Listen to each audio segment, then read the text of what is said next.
and phenobarb in the world will just feed the demon. I've seen hundreds. I feel for epileptics because I went through years of epilepsy, and I know the feeling, the embarrassment of the seizure and everything. And I've never had, my brain waves shows I'm still an epileptic. I guess if somebody had cancer and the Lord did a miraculous thing and they still saw the cancer under the scope, but they weren't dying, I don't know.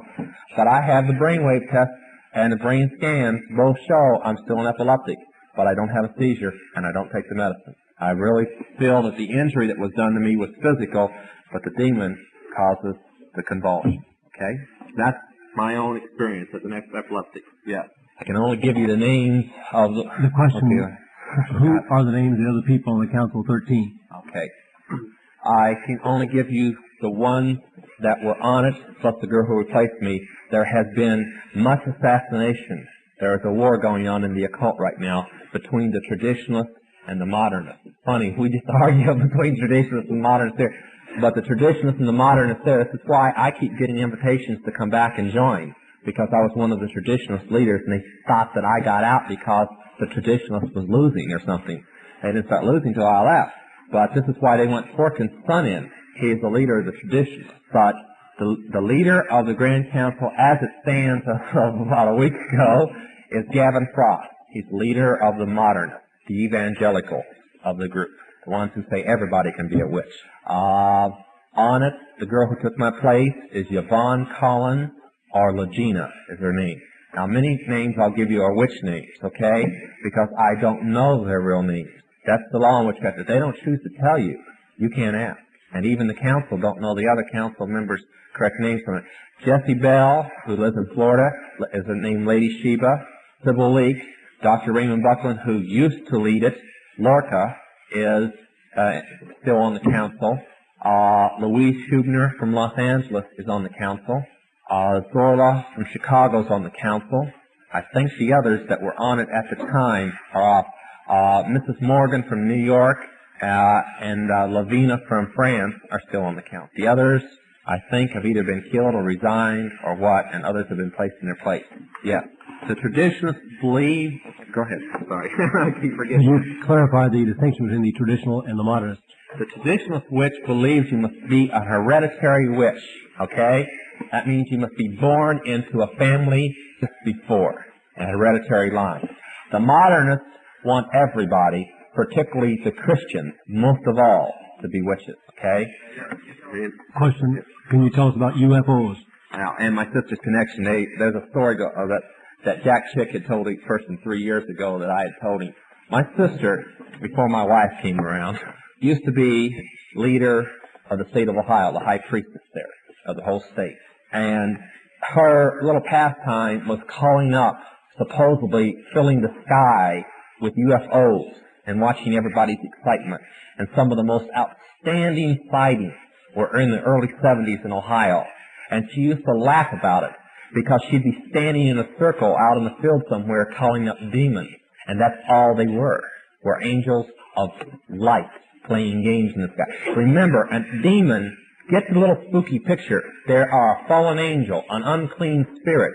They can assume any form or go into anything except a Christian who walks in the Spirit all the time. Know any? Or in other words, a Christian who keeps it under the blood and so on. But they can assume forms, including spacemen or solid objects like flying saucers or so on. That's why when they appear on the radar scope and a jet gets up there, they vanish right in front of the palace eye because they're nothing but a spirit. Tom Rose, and you're saying the word possession, obsession, and affliction, and then how it relates to a Christian. Well, let's trade the words around a little. Possession, oppression, obsession, and depression, okay? Let's use those instead of the affliction, okay? Possession means absolutely total ownership. You've seen one of the few.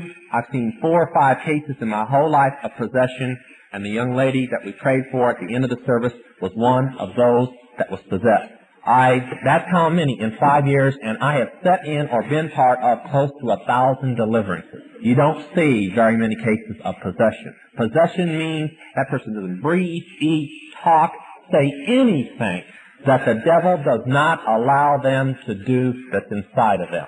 Maybe you've seen them if you've tried to get somebody to pray and they've actually wanted to pray the prayer of salvation, but they can't get it out. That's possession. Son of Sam, possession. John Todd 5 years ago, possession. Charles Manson, possession. Let me explain. You notice Legion was possessed. The girl in the 16th chapter was possessed. You notice what they did? They wanted help. You know what they did? They went and they challenged God. The most they could do was fall down before him and get the minister's attention. I'd been in meetings where they couldn't ask for deliverance because the Spirit wouldn't let them. But they could create a commotion by resisting the devil. What they would do is they'd start thinking they wanted free, and the devil would start manifesting, and that would draw the attention of the minister to them.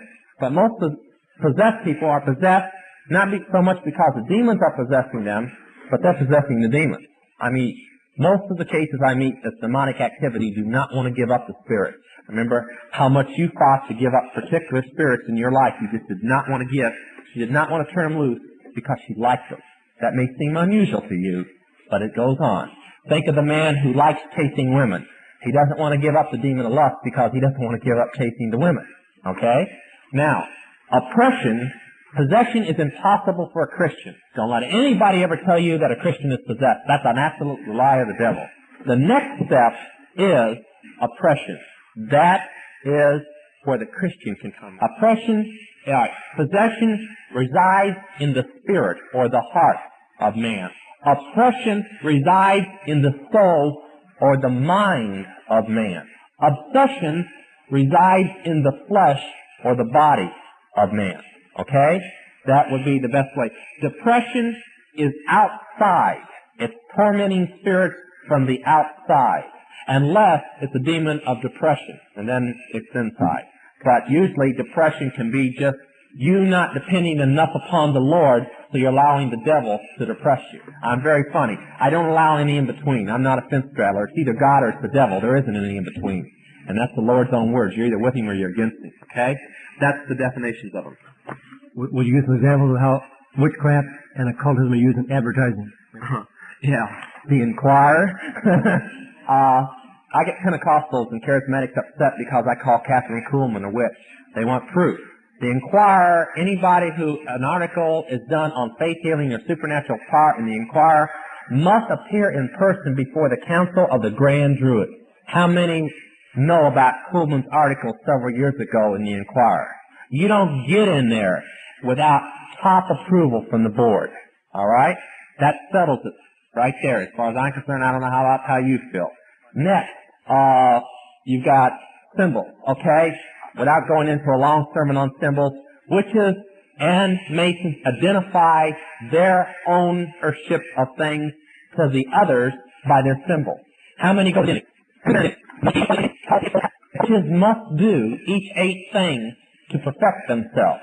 It's 6,000 years old. 2 of them, one is drugs, one is alcohol, and one is immoral sex. That's 3 right there. All right? Without even going on any further. That's one symbol. There's symbols all over the thing. The holy year to the Illuminati is their birth date, May 1st, 1976. 76.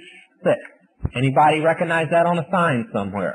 Another beautiful one is Montgomery Ward's and Mobil are one company. Mobil belongs to a company that owns Standard Oil, Exxon, and all of them.